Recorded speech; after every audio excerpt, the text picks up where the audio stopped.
Hey again, zombabes and zombros, it's your favorite psychopath with a mask, Snake357 here, once again for another Saint Reviews. You guys have been eating these up faster than walkers at the governor's all-you-can-eat prison smorgasbord, so as long as you guys want them, I'm going to keep rolling these reviews out. Frankly, they give me an excuse to catch up on my zombie must-watch list. This time around, I'm bringing you maybe the only good movie adaptation of a video game in, well, ever. I'm talking about Dead Rising Watchtower. A Sony Crackle all streaming online on demand in conjunction with Legendary Pictures. Whew, that's a mouthful. Offer up of an adaptation of Capcom's best-selling video game series, Dead Rising, and is everything you would hope and expect from the video game based solely around bashing countless undead with wacky over-the-top weapons.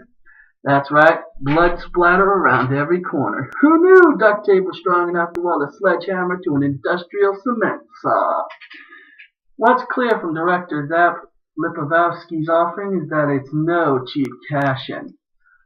Opening with a cute cartoon explanation of the zombie antivirus Zombrex, we're introduced to hordes of the undead, a creepy clown and policeman zombie within just the first few minutes. With sweeping cityscapes and tight close-ups, there's a sense of scale, urgency, and panic, especially with the impending military action. Jess Metcalf's Chase Carter is reminiscent of a mix of DJ Catrona and George Clooney's Seth Gecko nonchalant delivery. It's good to see one of the biggest 80 stars, Virginia Madsen, on the screen in the role of a troubled mother. With plenty of screen presence, Megan Ory is notable as Crystal O'Rourke. In Bates Motel, Keegan Connor Tracy is weighty in a small role as Jordan. Sadly, Dead Rising is broken up by satirical RoboCop-like news reports and interviews featuring Rob Riggle and a TV-like fade-out that just don't help the pacing. However, I will say Rob Riggle is a good choice for Frank West, and his acting brings some much-needed life to the otherwise generic roles. The film has a CSI crisp look.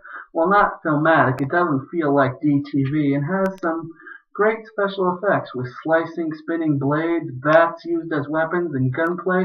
There's plenty of zombie blood and guts on display. You know how I like it. The second half during the nighttime scenes get a little darker, no pun intended, with eerie dead girl characters, chainsaws, rough raping nomads, shotguns, nose-biting motorbikes, and more explosions. Woo! Now, even though I've only ever played a little Dead Rising, it's surprising how it captures the feel, or at least the posters, clips, game adverts, and a little bit of gameplay I've seen and subconsciously locked away. With Metcalf striking poses of Carter and framed angles synonymous with the game series. Think Prince of Persia. Dead Rising, aka Dead Rising Watchtower, is a solid addition to the saturated zombie film market, with well-executed effects and action stunt setups.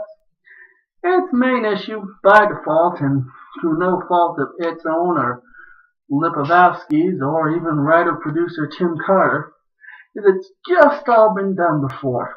The game also apparently had a liable suit brought against it in 2008 for its similarities to Dawn of the Dead, both 78 and 2004. Nevertheless, if Dead Rising had been released in 2006, the same year as the game released, it may have fared a little better, as while it is a good production, it feels like it's covering old ground.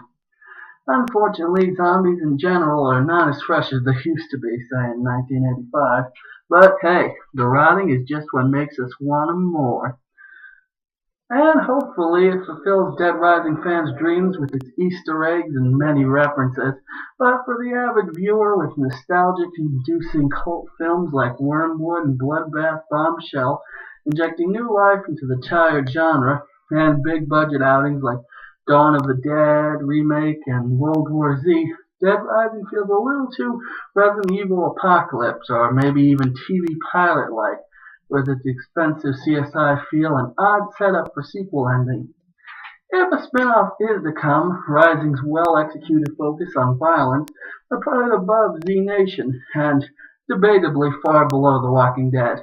With everything being said, the most important word to describe this film would be fun, but you could use enjoyable or easy to watch.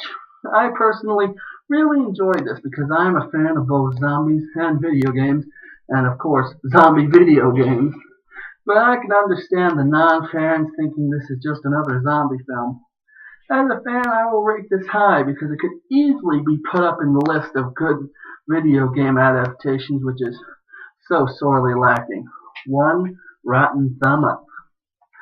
Alright, my dogs of war, this has been Saint 357, your shepherd through a sea of blood and brains, helping you sort out the scrap from the crap. If you like what I'm doing here, leave me a comment down below. And if you don't like what I'm doing, then I hate you. No, seriously, I hate you. Go get eaten by a frickin' zombie, you hater. Now, for the rest of you, my children, go out and enjoy the waste.